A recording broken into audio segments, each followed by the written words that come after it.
Hello everyone, welcome to Ajo's vlog. நம்ம இப்போ என்ன பார்க்க போகிறோம்னா பச்சைப்பயிர் சுண்டல் செய்கிறது எப்படி. அதுக்கு நான் கொஞ்சமாக பச்சைப்பயிரை நல்லா அவிச்சி வச்சுருக்கேன். குக்கரில் ஒரு 3 to 4 சவுண்ட்ஸ் கொடுத்து வச்சுருக்கேன். இப்போ அதை நம்ம ஒரு கடாயில் எண்ணெய் ஊற்றி சூடானதும் கடுகு, உளுந்தம்பருப்பு, கருவேப்பிலையும் கொஞ்சமாக ஆட் பண்ணிவிட்டு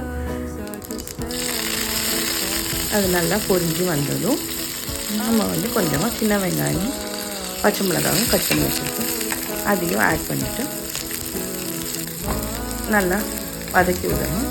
சின்ன வெங்காயம் நல்லா வதங்கினதும் நம்ம இப்போ அந்த பச்சைப்பயிரை அவிச்சி வச்சுருக்கிற பச்சைப்பயிரை அது கூட ஆட் பண்ண போகிறோம். அதுக்கப்புறம் கொஞ்சமாக தேங்காய் பூவும் போட்டுட்டு அதுக்கப்புறம் கொஞ்சமாக மல்லித்தலையை கொஞ்சமாக மேலே தூவி விட்டுட்டு சர்வ் பண்ணால் ரெடி.